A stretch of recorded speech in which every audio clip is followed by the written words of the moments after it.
Assalamualaikum warahmatullahi wabarakatuh. Waalaikumsalam warahmatullahi wabarakatuh.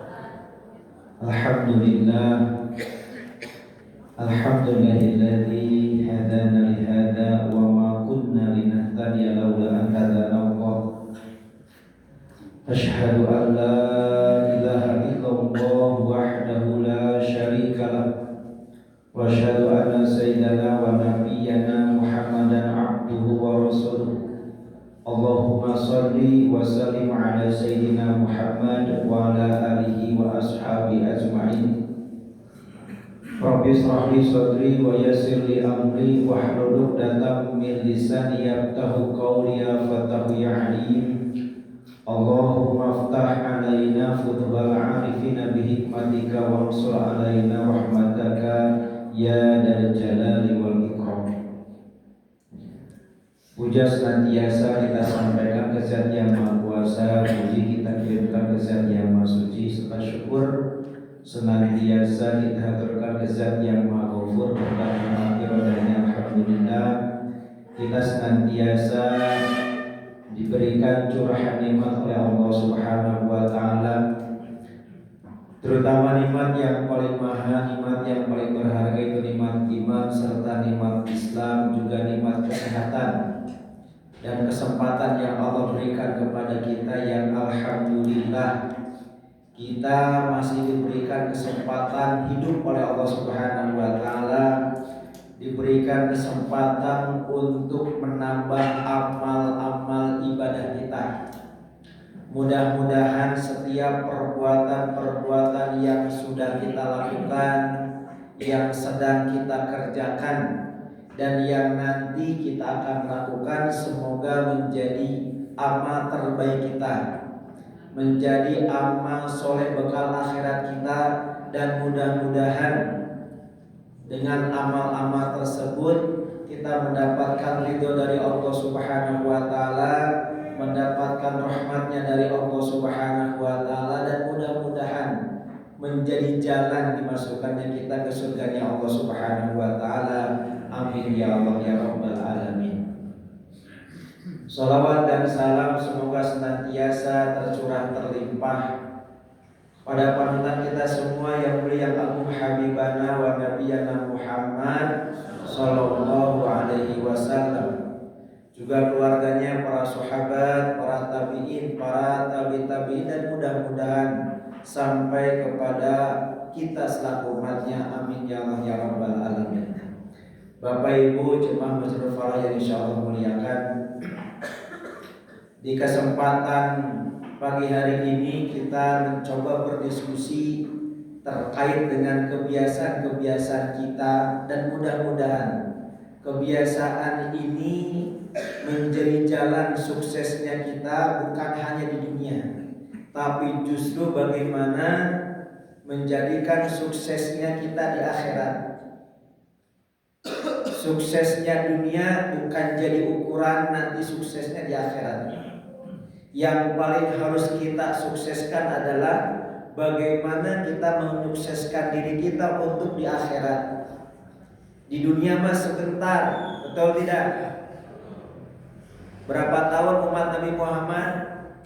Rata-ratanya Nabi kita berapa tahun? 63 tahun. Dan umatnya itu tidak akan jauh dari nabinya. Umat Nabi Adam itu usianya ratusan tahun, karena Nabi Adamnya pun sama usianya ratusan tahun. Umat Nabi Muhammad, Nabi kita Nabi Muhammad Sallallahu Alaihi Wasallam usianya 63 tahun, maka umatnya itu rata-rata sekitaran itu. Kalaupun dikasih lebih, lebihnya tidak akan banyak, tidak akan melebihi dari pokoknya. Pokoknya 63 tahun, maka bonusnya ya tidak akan melebihi 63 tahun. Ya. Maka di sini aja coba yang paling senior, ya kira-kira usia berapa tahun di sini? Pak Haji berapa tahun Pak Haji? Pak Haji itu sama Pak Idrus berapa tahun? Pak Idrus berapa tahun? 84. Ada yang lebih 84 di sini? Gak ada. Ya. Dapat 4 tuh. Hah? 8 genap, ya 8 genap haji dulu. Ya. Lebih dari 8 genap nggak ada kan? Nggak ada. Ya.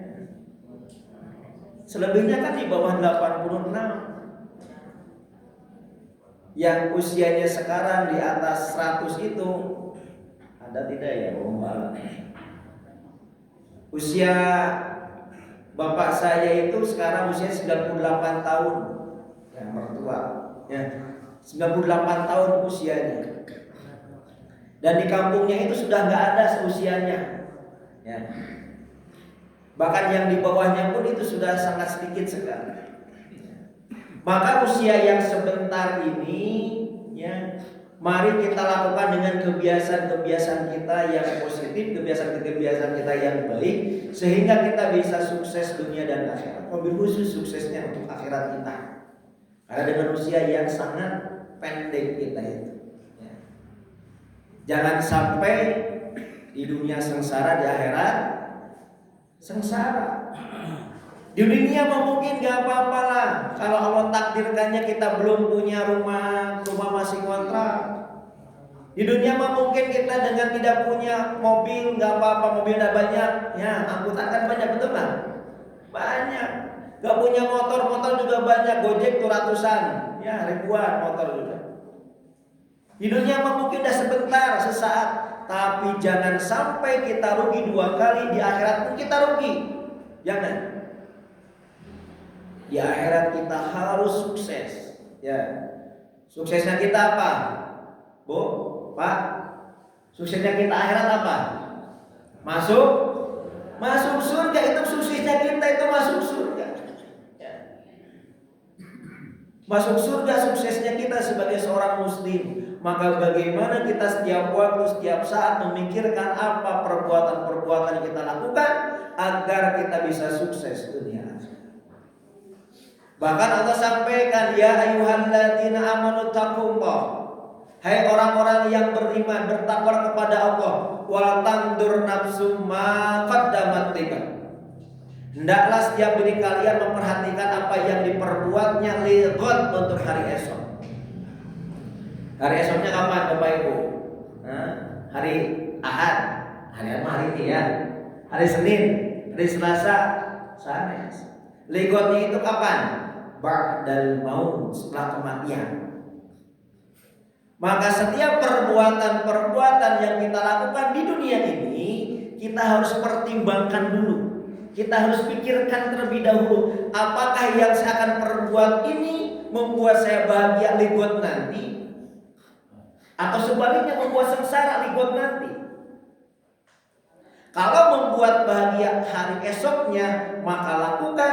Tapi kalau membuat sengsara hari esok, tinggalkan, jauhi oleh kita. Karena semua untuk hari esok. Dan hari esok itu tidak bisa kita kembalikan Bapak Ibu. Ya. Ketika sudah hari esok itu, Bapak Ibu susah nambah lagi bekalnya. Ya. Kita nggak bisa nambah bekal, itu nggak? Bekalnya kapan? Sekarang. Dengan perbuatan-perbuatan kita. Maka semua ingin menjalani hidup ini dengan kesuksesan, ya. Ibu pun ke kamar mandi pengen sukses, betul Pak? Bapak ketika kamar mandi pengen sukses tidak? Pengen sukses, betul nggak? Kalau ibu ke kamar mandi nggak sukses, ketika keluar dari kamar mandi apa yang terjadi? Cemberut, masih cemberut nggak? Masih cemberut. Tapi ibu tandanya sukses ketika ke kamar mandi, ketika masuk cemberut keluar gimana? Bahagia nggak? Bahagia kenapa? Karena mulasnya sudah hilang. Yang tadi kita nahan bermenit-menit, betul nggak? Dengan wadah cemberutnya gitu kan. Tapi ketika kita masuk tuh dan sukses, alhamdulillah kita keluar itu dengan wajah yang ceria. Maka kamar mandi itu adalah kamar ajaib ya Bu ya. Bisa merubah orang yang tadi cemberut jadi bahagia. Bapak Ibu yang berbahagia, karena waktu kita terbatas, sekarang sudah jam 5.23. Apa yang kita lakukan, 7 kebiasaan apa Bapak Ibu yang kita lakukan? Ini bagaimana kita membangun 7 kebiasaan agar kita sukses dunia dan akhirat. Yang pertama adalah beribadah dengan benar dan istiqomah. Ya. Yang keduanya berakhlak mulia. Yang ketiganya belajar berlatih tiada henti. Yang keempatnya bekerja dengan konsep 5 As, kerja keras, kerja cerdas, kerja tuntas, kerja kualitas, dan kerja ikhlas. Yang kelimanya bersahaja dalam hidup. Yang keempatnya bantu sesama. Dan yang kelimanya bersihkan hati selalu. 7 kebiasaan ini bagaimana kita bangun Bapak Ibu yang berbahagia. Nah, kita biasakan sehingga insya Allah kalau kita melakukannya dengan sesuai dengan porsinya, maka insya Allah kita sukses dunia dan akhirat. Yang pertama, beribadah dengan benar dan istiqomah. Kenapa kita harus beribadah dengan benar dan istiqomah? Karena ibadah ini merupakan tugas kita sebagai hamba Allah. Sebagaimana yang Allah sampaikan, wa ma khalaqul jinna wal insa illa liya'budun. Tidak semata-mata Allah menciptakan jin dan manusia illa liya'budun, kecuali hanya untuk apa? Ibadah kepada Allah Subhanahu wa taala. Maka rangkaian hidup kita dari mulai kita bangun sampai bangun lagi harus dalam rangka apa? Ibadah kepada Allah. Yang membedakan apa?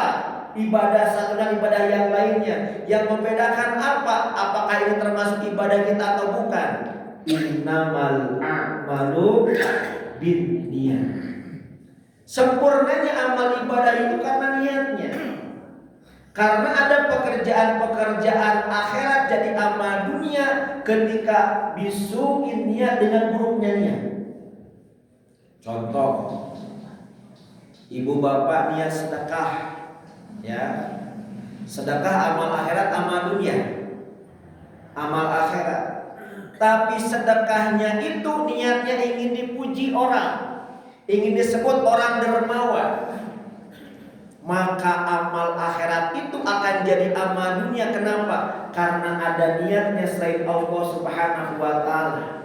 Karena ingin pujian, ingin sanjungan dari makhluk. Di dunia dapat tuh pujiannya. Oh, dia orang dermawan, orang baik hati. Tapi di akhirat nggak dapat apa-apa. Kenapa? Karena buruknya niat. Tapi pekerjaan dunia bisa jadi amal akhirat ketika apa? Bihusni niat, dengan baiknya niat. Ibu enjing-enjing masak, ya habis subuh teh langsung masak. Ya. Eta masak teh pekerjaan dunia, pekerjaan akhirat. Pekerjaan dunia. Pekerjaan dunia ibu-ibu itu akan jadi amal akhirat ketika apa? Ketika bihusni niat, dengan baiknya niatnya apa? Niat sebagai bukan tanggung jawab istri ya. Masak itu tugas saha, Bu? Masak tugas saha? Tugas saha? Tugas salaki, Bu, masak teh. Laras Pak? Laras dah? Henteu si bapak mah cenah.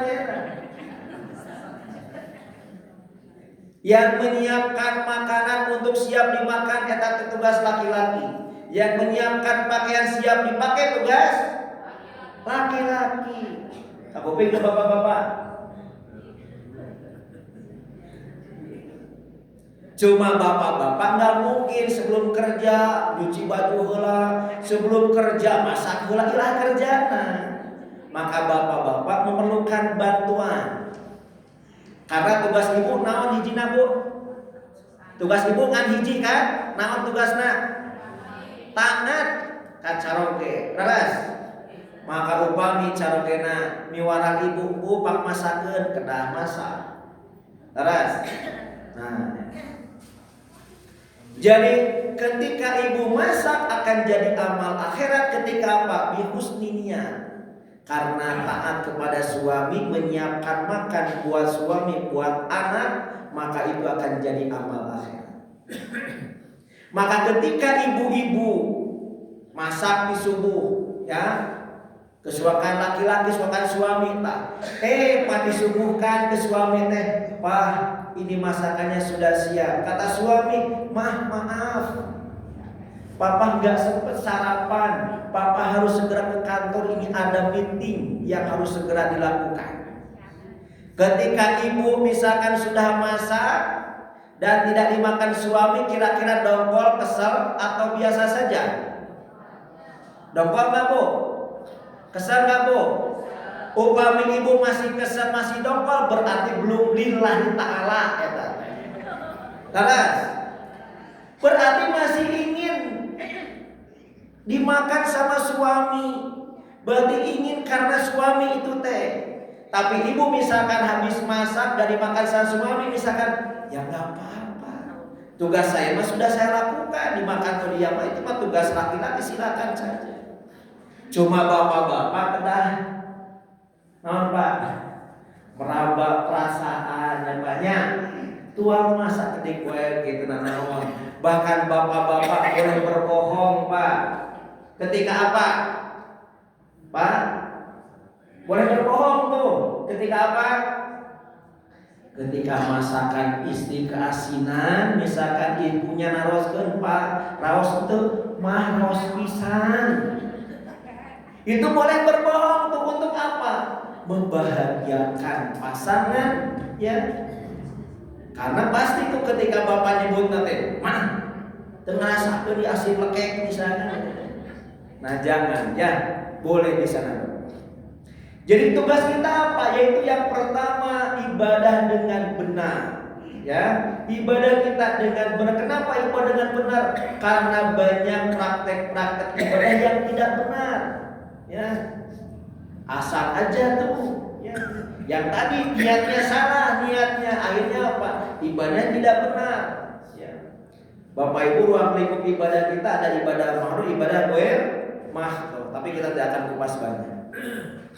Ibadah mahdoh itu ibadah yang ketentuannya sudah diatur, waktunya diatur, ketentuannya diatur, syarat hukumnya diatur. Kalau ibadah ghair mahdoh itu belum tidak diatur, Bu. Kapan saja boleh. Tapi ibadah mahdoh nggak bisa kapan saja. Ibu sholat zuhur, sholat zuhur termasuk ibadah apa? Mahdoh ghair mahdoh? Ibadah mahdoh. Ibu sholat zuhur biasa kapan wae tuh? Nggak bisa. Kita sholat zuhur sudah ada waktunya, Pak. Rokaatnya sudah ada, jumlah rokaatnya, waktunya pun sudah ada. Itu ibadah mahdoh. Ibadah ghair mahdoh apa contohnya? Ibu berbuat baik. Berbuat baik itu ada waktunya tidak? Nggak ada. Kapan saja boleh berbuat baik itu, Pak. Itu ibadah ghair mahdoh. Dan syaratnya diterima ibadah kita hanya 3, Bapak Ibu. Yang pertama, niatnya yang benar, ya. Niatnya benar, ikhlas karena Allah. Yang kedua, disyariatkan sesuai dengan syariatnya tuh. Jangan sampai kita mengada-ada perbuatan ibadah kita, ya. Mengada-ada, tidak ada sunnahnya, tidak ada syariatnya tuh, ya. Yang ketiganya apa? Mengikuti tata caranya sesuai dengan yang dicontohkan Nabi kita Muhammad SAW. Jangan asal saja, ya. Ibadah tata caranya sudah ada tuh, sholatnya sudah ada tata caranya tuh, rukunya, sujudnya, tasyahud dan lain-lainnya sudah ada. Dan ketika Bapak Ibu ibadahnya dengan benar dan istiqomah, maka Allah sampaikan dalam Al-Quran surat Al-A'raf ayat 96. Walau anna ahlal qura amanu wa taqau la fatahna alaihim barakatim minas sama'i wal ardi. Kalau seandainya penduduk negeri ini beriman dan bertakwa, la fatahna alaihim barakatim minas sama'i wal ardi. Kata Allah, Allah akan membukakan keberkahan. Dari mana berkahnya? Dari langit dan bumi. Apa itu berkah? Az-ziyadatul khair, bertambahnya kebaikan. Maka kalau kita ibadahnya dengan benar dan istiqomah, insya Allah tuh Allah bukakan keberkahan kepada kita, Pak. Berkah itu bukan diukur besar banyaknya, kecil sedikitnya, tidak. Tapi berdampak kebaikan tidak kepada pemiliknya. Uang yang berkah itu bukan banyak sedikitnya, tapi mendatangkan kebaikan tidak kepada pemiliknya. Rumah yang berkah itu bukan kecil luasnya, bukan besar kecilnya, bukan bagus jeleknya, tapi mendatangkan kebaikan tidak kepada penghuninya. Ya. Jadi ukurannya bukan besar kecilnya, bukan banyak sedikitnya, tapi mendatangkan kebaikan tidak kepada kita, pemiliknya. Itu yang namanya berkah. Ziyadatu bil khair, bertambahnya kebaikan. Usia yang berkah itu bukan usia panjang pendeknya, tapi dengan usia yang Allah berikan kepada kita itu, apakah dengan usia yang kita dapatkan ini berdampak kebaikan? Tidak. Makanya Bapak Ibu yang berbahagia, yuk tiap waktu, setiap saat agar semua jadi kebaikan kepada kita dengan lillahi ta'ala, karena Allah subhanahu wa ta'ala. Ya. Banyak praktek-praktek, mohon maaf mungkin ya itu kurang tepat lah, ya kurang tepat. Nih contohnya Bapak Ibu, contohnya nih. Allahu Akbar, Allahu Akbar, Allahu Akbar.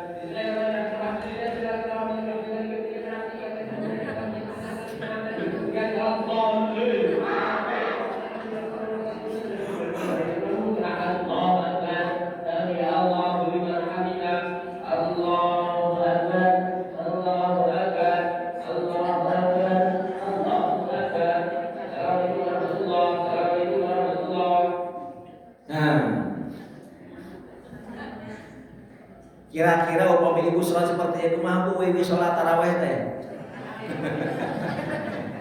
Pinggang patah ibunya. Terus deh. Ini salah satu contoh yang bisa jadi ya ini kurang tepat. Betul enggak? Coba bacaan nabi dolin amin. Kan enggak jelas ya. Panjang pendeknya enggak jelas ya. Kemudian ketika rukunya, ketika sujudnya, ketika ini tidak ada lain-lainnya juga kan. Nah, itu satu contoh. Dan banyak lagi praktek-praktek ibadah yang tidak benar. Yang keduanya apa?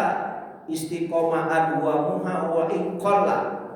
Terus menerus walaupun sedikit lu, ya nggak apa-apa. Yang penting istiqomahnya, ya.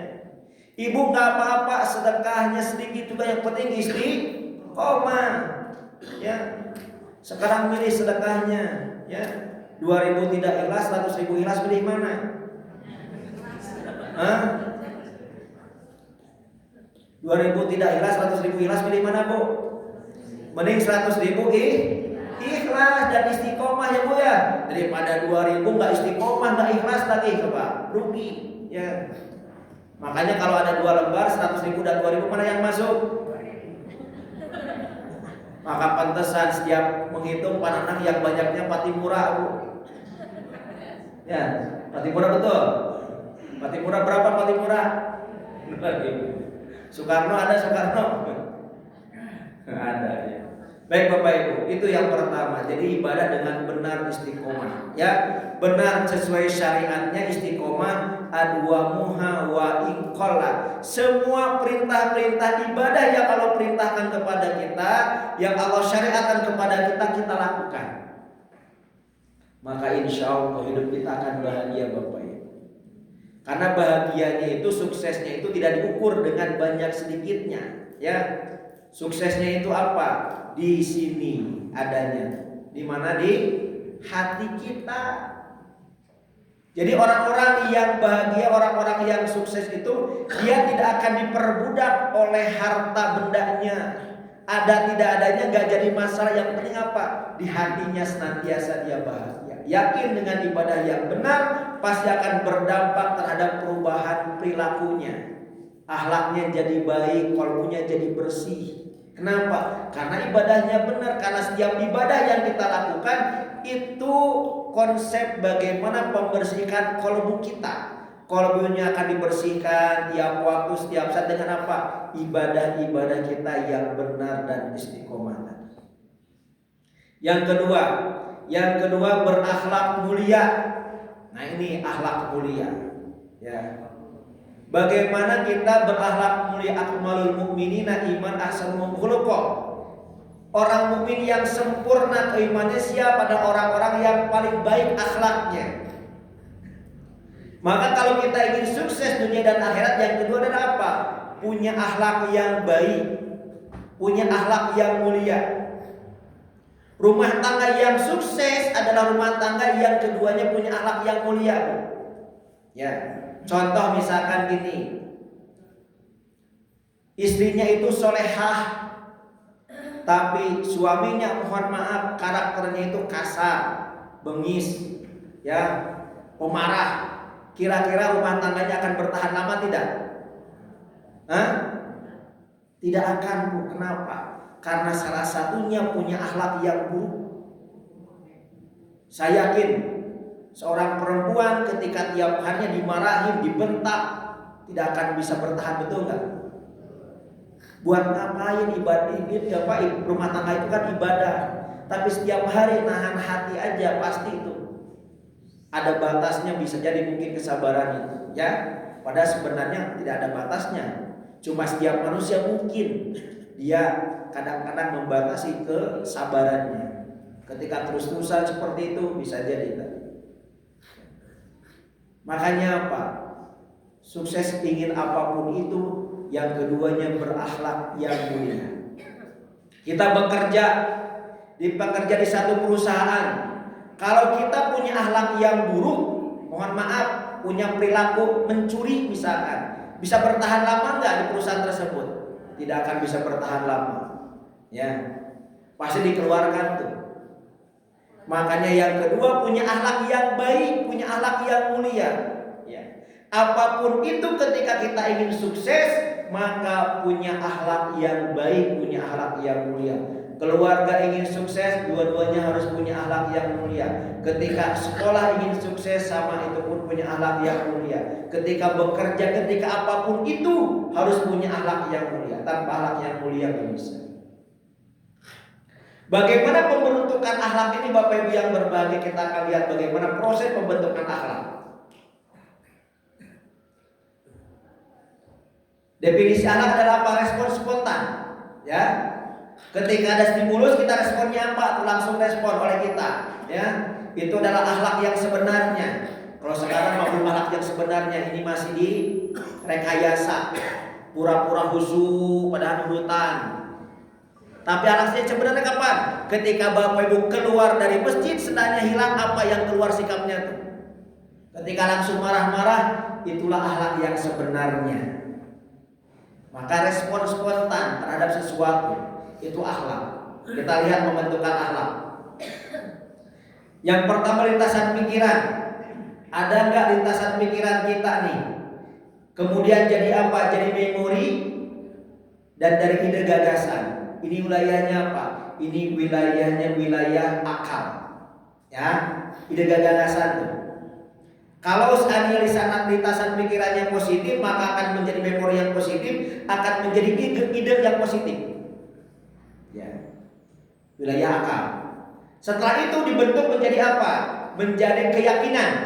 Yakin tuh, oh iya, saya harus ini. Akhirnya apa? Menjadi kemauan. Kemauan menjadi apa? Menjadi tekad. Ini wilayahnya apa? Wilayahnya kolbu. Nih, wilayah kolbu.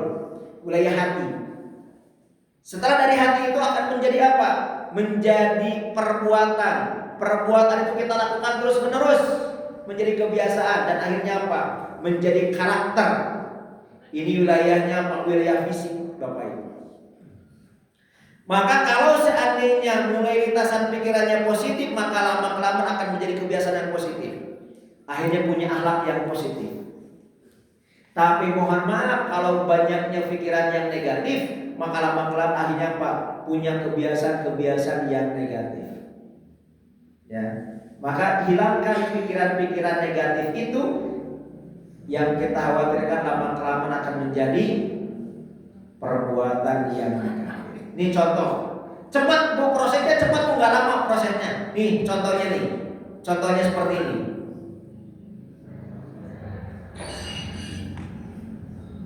Gagap pintu copot. Ada orang turun. Ya. Lintasan pikiran negatif nih Bu, lintasan pikiran negatif.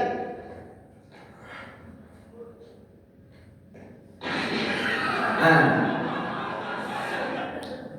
itu prosesnya sangat cepat sekali Bu. Ada ide, idenya apa?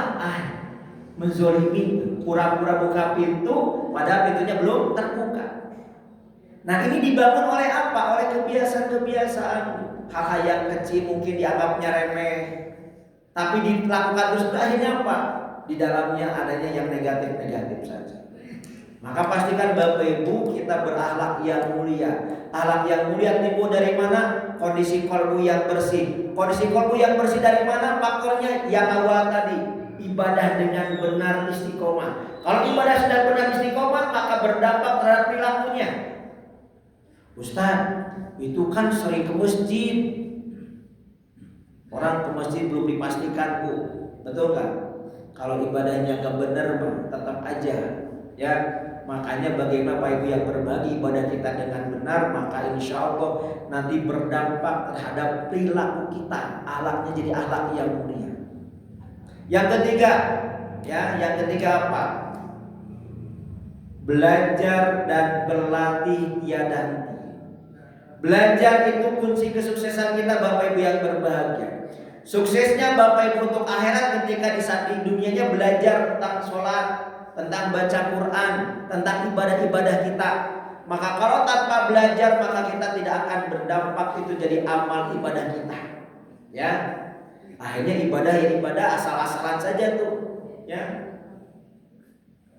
kayak Sikabayan atau Sikabayan Bu. Sikabayan sholat Pak. Ngajak tuh temannya, yuk sholat yuk berjamaah saya imam ya, kamu makmum. Sholat aja Sikabayan tuh, Allahu Akbar.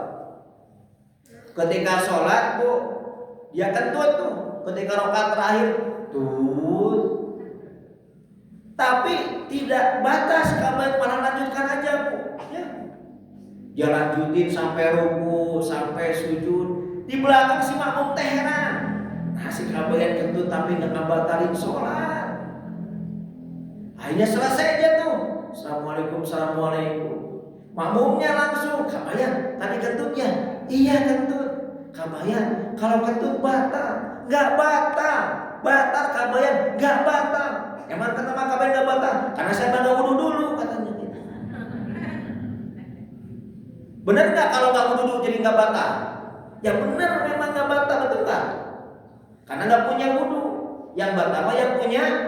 Tapi benar nggak Sikabayan sholat tanpa wudu? Salah. Makanya apa?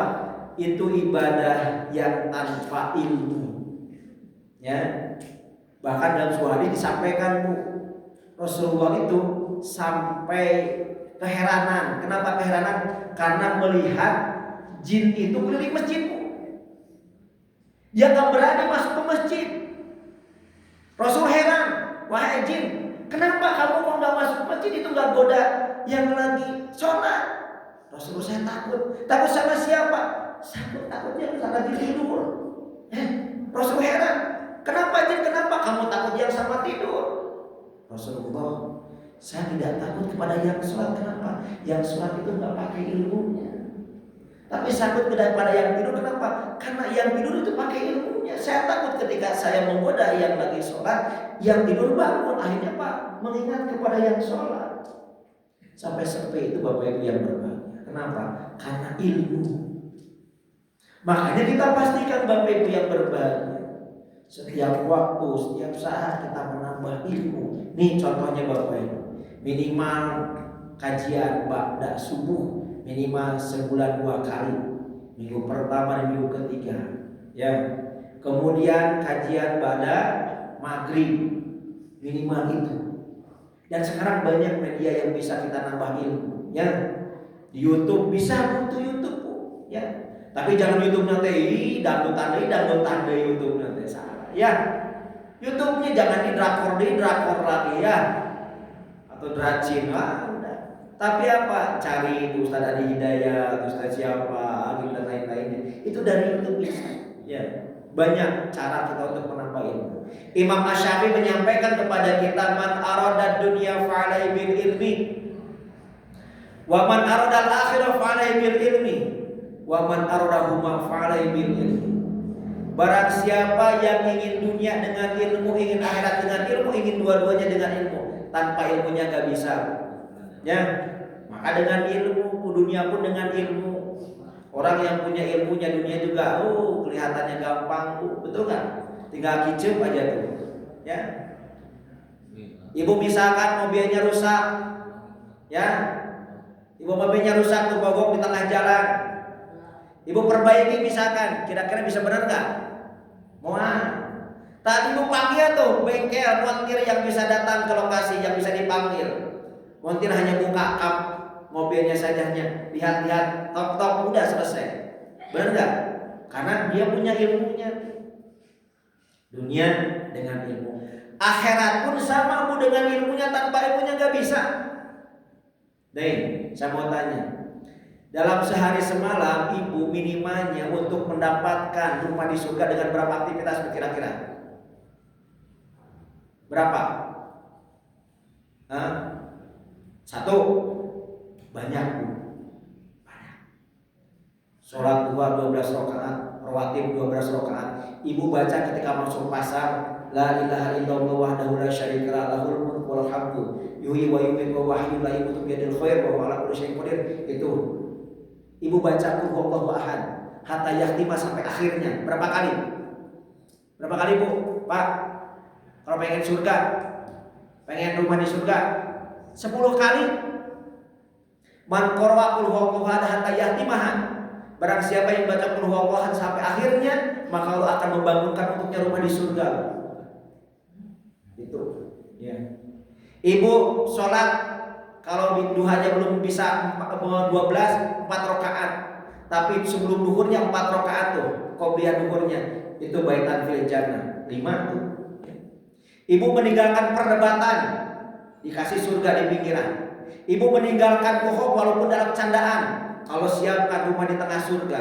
Ibu menjadi punya akhlak yang mulia, Allah siapkan rumah yang paling tinggi di mana? Di surga. 7 berarti itu minimal 7 kita dapat kapling di surga. 1 hari 7 kapling tuh. Sekarang 1 hari kita pengen 2 kapling rumah di surga, jangankan 2 kapling, 1 saja di dunia bisa nggak? Rumah langsung dapat? Susah. Sekarang pengen rumah lagi harus siapin berapa ratus juta, betul nggak? Tapi hanya ibu melakukan itu, duha 12 rakaat, rawatib 12 rakaat. Setiap ke pasar ibu baca la ilaha illallah wahdahu la syarika sampai selesai itu. Ibu baca qul huwallahu ahad, ibu meninggalkan perdebatan, ibu meninggalkan berbohong, berkata bohong walaupun dalam candaan. Ibu berakhlak yang mulia, bapak berakhlak yang mulia, itu Allah siapkan baitan fil jannah, rumah di surga. Wah, luar biasa. 1 hari kita dengan apa? Dengan ilmu. Tanpa ilmunya gak bisa. Makanya apa? Yuk kita mulai buka-bukanya. Apa yang kita bisa lakukan nih untuk kita bisa sukses sampai akhirat itu caranya apa? Buka bagaimana punya program-programnya, ya. Ibadah apa saja yang membuat saya itu bisa masuk surga tanpa hisab, bisa masuk surga seperti kilat yang menyambar, wush, cepat masuk surga, ya.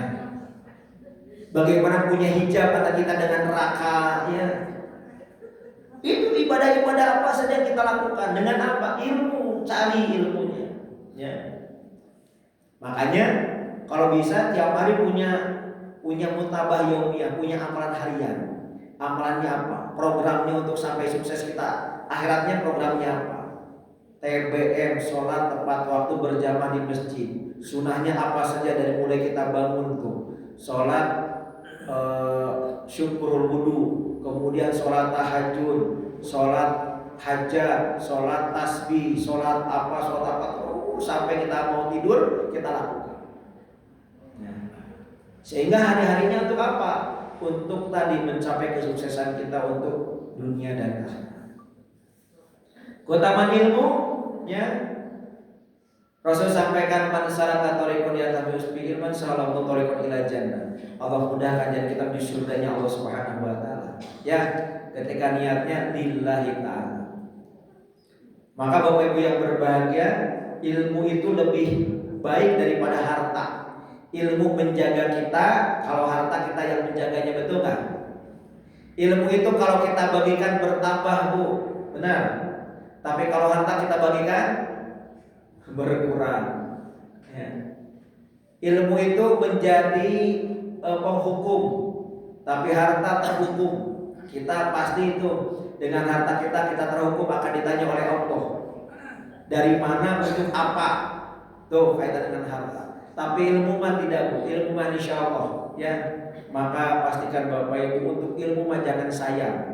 Untuk anak-anak kita kalau untuk ilmu mah jangan sayang. Insya Allah dengan ilmunya akan menjadi lebih baik nanti ke depan. Yang keempatnya, bekerja dengan konsep 5 As. Kerja keras, kerja cerdas, kerja tuntas, kerja kualitas, dan kerja ikhlas. Ya. Bagaimana kita bekerja? Karena bekerja itu menggugurkan dosa-dosa, Bu. Ya. Menggugurkan dosa-dosa. Ya. Sebentar.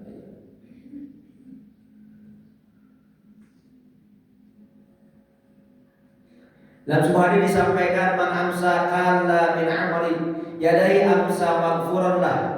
Barang siapa yang di waktu sore merasa capek karena bekerja dengan kedua tangannya dalam mencari nafkah, maka di saat itu diampuni dosa-dosanya baginya.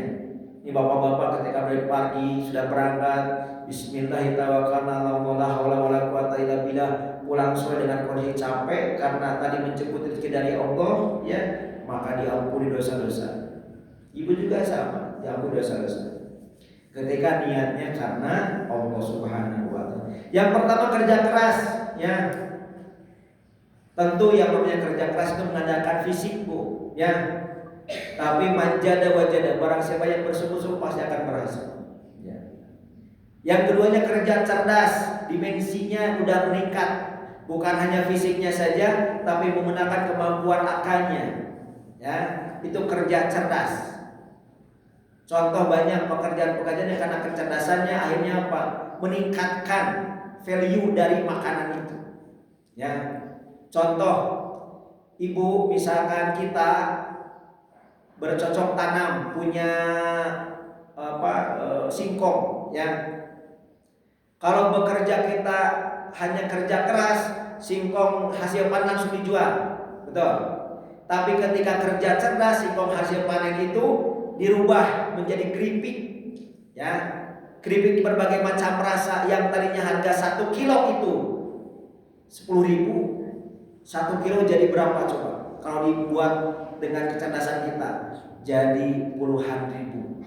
Karena apa? Meningkatkan kemampuannya. Kerjanya bukan hanya kerja keras, tapi kerja cerdas juga.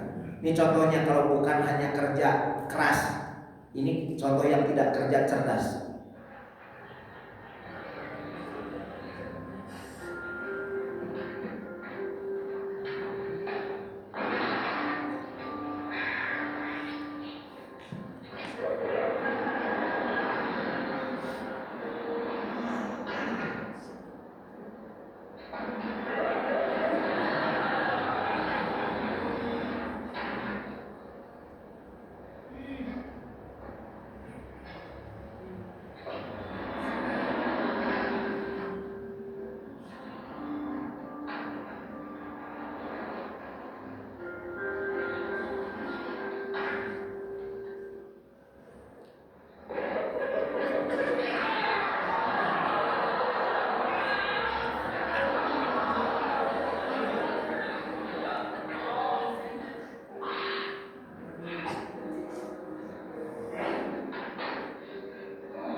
Tuh, sengsara ya. Kalau kerjanya tidak kerja cerdas, hanya mengandalkan kerja keras saja. Kalau kerja cerdas kan hanya ditemuannya aja dimatikan listriknya, pasti akan berhenti. Ya, makanya kita bagaimana kemampuan kita agar kerja kita bukan hanya capeknya saja, tapi kemampuan akalnya pun kita optimalkan. Jadi kerjanya kerja cerdas. Kerja cerdasnya juga tidak cukup kalau tidak selesai, tidak tuntas, ya. Jangan sampai kita menyimpan pekerjaan kita, karena kalau kita simpan besok bukan semakin berkurang tapi apa? Bertambah. Selesaikan.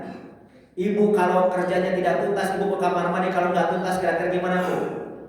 Bapak ke kamar mandi kalau nggak tuntas gimana, Pak, perasaannya? Misalkan kamar mandi ibu hanya buang saja, bapak hanya buang saja tapi nggak selesaikan tuh, nggak dibanjur, nggak cebok, langsung keluar, enak gak? Gak enak, masih berepotan di pantat kita.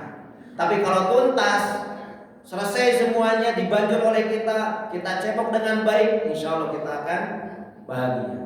Maka tuntaskan. Tuntas aja nggak cukup Bu, kalau seandainya ada asal-asalan saja, tapi harus berkualitas. Sholat kita bukan hanya sholat saja, tuntas sholat, tapi apa? Harus berkualitas Bu.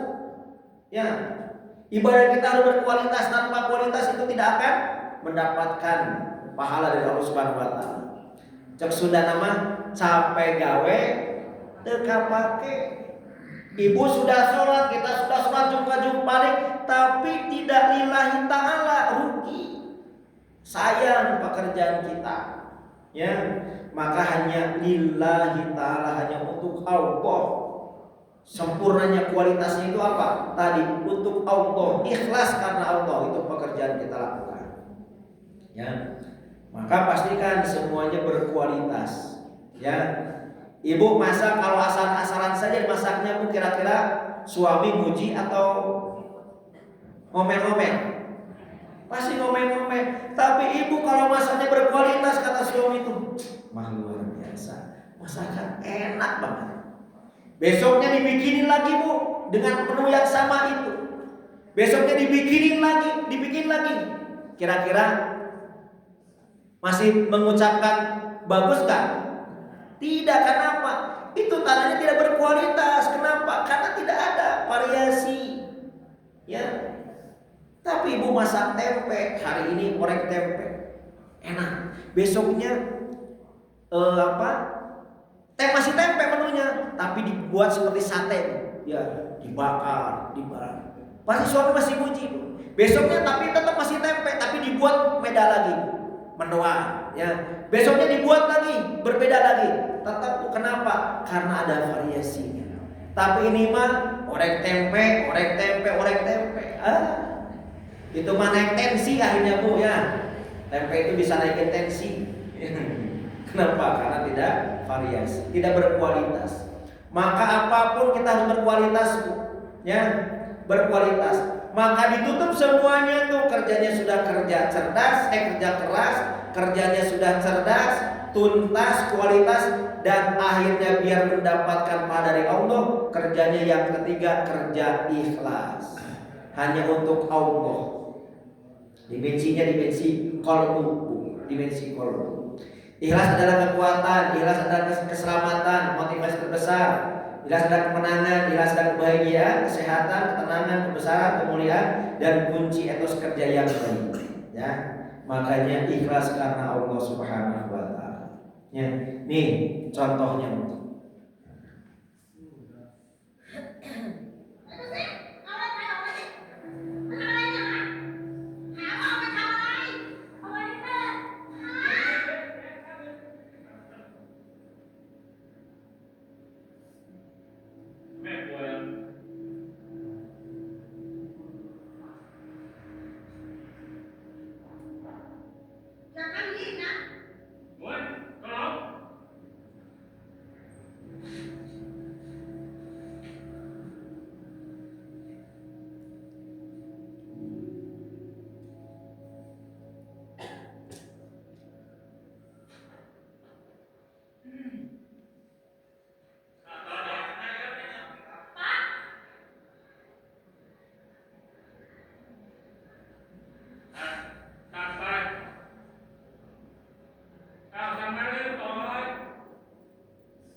Ya, itu satu kisah Bapak Ibu.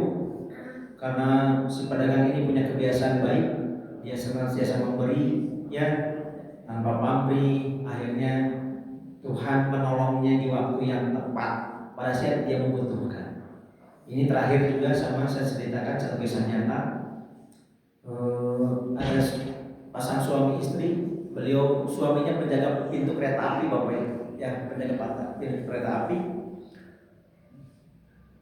Suami istri gak punya anak, gak punya keturunan, tapi dia orang baik, ya. Senantiasa dia menolong tetangganya, apapun pasti dia bantu, ya. Suatu hari ketika hujan Bapak Ibu, ada anak kecil beragak asongan. Dia beranikan diri, Assalamualaikum, waalaikumsalam, ada apa nak? Dia ingin berteduh di rumah ibu tersebut. Dia berteduh, kemudian lagi berteduh ini namanya anak ini kehausan. Akhirnya dia beranikan diri, Bu mohon maaf Bu, boleh nggak saya minta minum? Oh boleh nak. Akhirnya si ibu masuk ke dalam. Dari dalam dia bawa, Bu, yang dibawanya bukan air biasa, tapi satu gelas gelas besar air susu, Bu, yang diberikan hangat. Kelihatan mungkin anak ini kelihatan kelaparan, ya. Dan kondisi hujan kan enak kalau minum susu hangat. Akhirnya kasihkan. Anak ini kelihatan jarang minum susu, Bu, bahagia sekali, Bu, blok diminum. Ketika 3,5 dia berikan itu berhenti minumnya. Bu mohon maaf Bu, kok dihargakan segelas ini harganya berapa?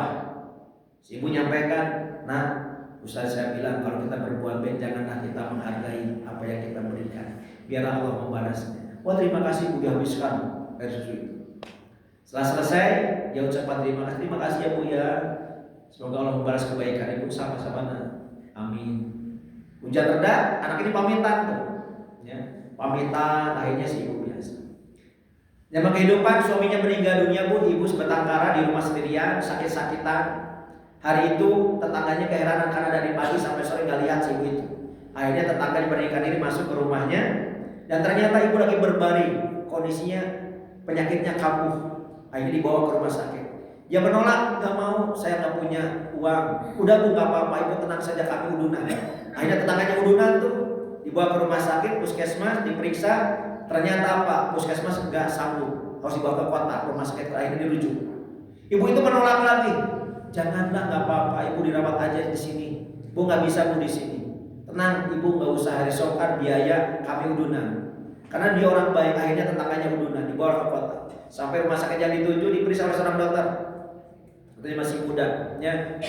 Diperiksa, dokter, oh iya, ini langsung tangani. Langsung hari itu juga puasa.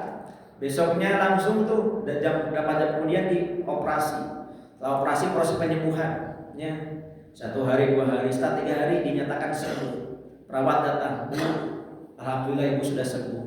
Ibu sekarang sudah bisa kembali, ya, pulang ke rumah ibu. Ini Bu dikasihkan surat. Ternyata Pak tagihan rumah sakit. Berapa harganya? 135 juta. Besar amat ini. Gimana saya bayarnya? Ya kaget dengan bisanya itu, ya. Terus aja baca lagi sampai 3 kali baca itu. Tetap nominalnya 135 juta. Tapi pas baca keempatnya, ada di pojoknya ada tulisan, telah lunas dibayar dengan segelas air susu. Nah ini maksudnya apa? Gak Bu, gak tahu Bu, saya ini dari dokter. Mana dokternya panggil? Datang dokter yang masih muda. Dokter, ini maksudnya apa dokter? Bu, ibu masih ingat nggak? Ya, 30 tahun yang lalu ada seorang anak kecil minta minum ke rumah ibu. Oh iya, saya masih ingat. Emang kenapa? Kalau ibu mau tahu, saya lah anak itu. Ibu waktu itu bilang, harga 1 gelasnya biar Allah yang membalasnya. Sekarang Allah balas Bu, 1 gelas Allah balas dengan 135 juta. Itulah Bapak Ibu buah keikhlasan yang ibu itu lakukan. Maka ibu jangan sepelekan perbuatan-perbuatan kita. Kalau kita ikhlas karena Allah Subhanahu wa taala, insya Allah Allah membalasnya di waktu yang paling tepat, di waktu saat kita membutuhkan sekali. Terima kasih Bapak Ibu yang berbahagia, mudah-mudahan bermanfaat. Nanti poin 5, 6 dan 7-nya mudah ada kesempatan, ya. Poin 5-nya bersaja dan minum, poin ke-6-nya bantu sesama, dan poin ke-7-nya bersihkan hati selalu. Mudah-mudahan kebiasaan ini kita menjadi orang yang sukses baik dunia maupun akhirat. Terima kasih. Rabbana atina fid dunya hasanah wa fil akhirati hasanah wa qina adzabannar wa adkhilna jannatal abrar ya aziz ya ghaffar ya rabbal alamin. Walhamdulillahi rabbil alamin. Wassalamualaikum warahmatullahi wabarakatuh. wabarakatuh.